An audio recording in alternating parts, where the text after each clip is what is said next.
Enzim merupakan suatu molekul protein yang berperan sebagai biokatalis dan berfungsi untuk mengkatalis reaksi-reaksi metabolisme yang berlangsung pada makhluk hidup. Beberapa jenis enzim dibutuhkan untuk merombak bahan-bahan molekul organik seperti karbohidrat yang membutuhkan enzim amilase untuk memecah pati, protein yang membutuhkan enzim protease, dan lemak yang membutuhkan enzim lipase.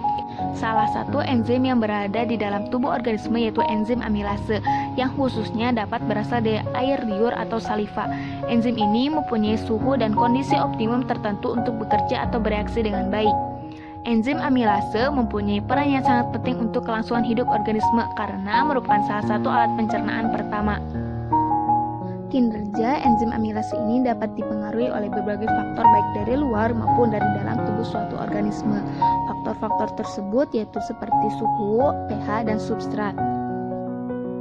Pada praktikum kali ini, saya akan menguji salah satu faktor tersebut, yaitu suhu yang mempengaruhi cara kerja enzim phthalin yang bekerja untuk enzim amilase pada air liur.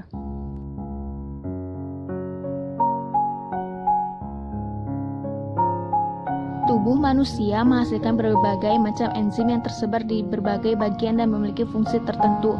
Salah satu enzim yang penting dalam sistem pencernaan manusia adalah enzim phthalin yang hanya bekerja untuk enzim amilase. Enzim ini terdapat dalam saliva atau air liur manusia.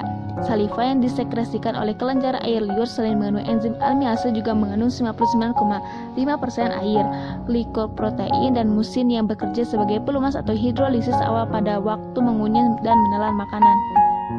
Amilase yang terdapat dalam saliva adalah A-amilase liur yang mampu membuat polisakarida atau pati dan glikogen dihidrolisis menjadi maltosa dan olisakarida lain dengan menyerang ikatan glikosodat A. Amilase liur akan segera terinaktivasi pada pH 4 atau kurang sehingga kerja pencernaan makanan dalam mulut akan terhenti apabila lingkungan lambung yang asam menembus partikel makanan. Kinerja suatu enzim dipengaruhi oleh beberapa faktor yaitu substrat, suhu, pH, kofaktor, dan inhibitor. Pada kondisi optimum, laju reaksi enzimatik akan bertambah seiring bertambahnya konsentrasi enzim. Sebaliknya, laju reaksi dapat mencapai konstan bila jumlah bertambah terus sampai melewati batas kemampuan enzim. Pada kondisi optimum, laju reaksi enzimatik akan bekerja secara optimum sehingga diperoleh produk yang lebih banyak.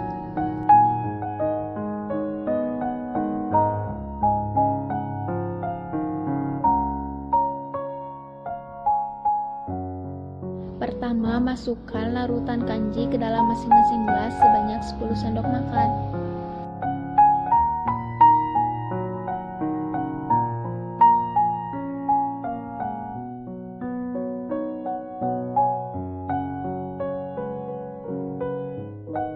Untuk percobaan pertama, masukkan 5 tetes betadin ke dalam larutan kanji lalu amati perubahan warnanya. Untuk percobaan kedua, masukkan saliva agak banyak. Setelah itu, masukkan 5 tetes betadin, lalu amati perubahan warnanya.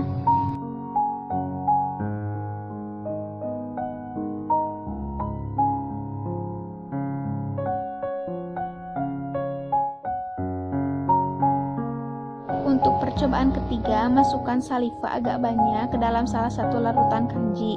Setelah itu, diamkan selama 10 menit. Setelah didiamkan selama 10 menit, tetesi sebanyak 5 tetes betadin. Setelah itu masukkan air panas.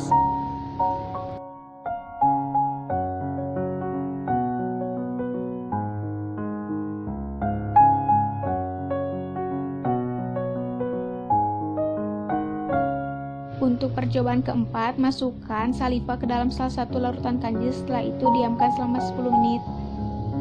Masukkan 5 tetes betadin, setelah itu masukkan juga air dingin dan lihat perubahan warnanya.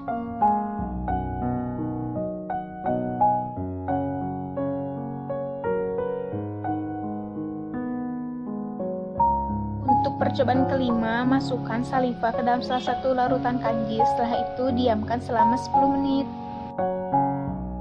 Masukkan 5 tetes betadin, setelah itu lihat perubahan warnanya.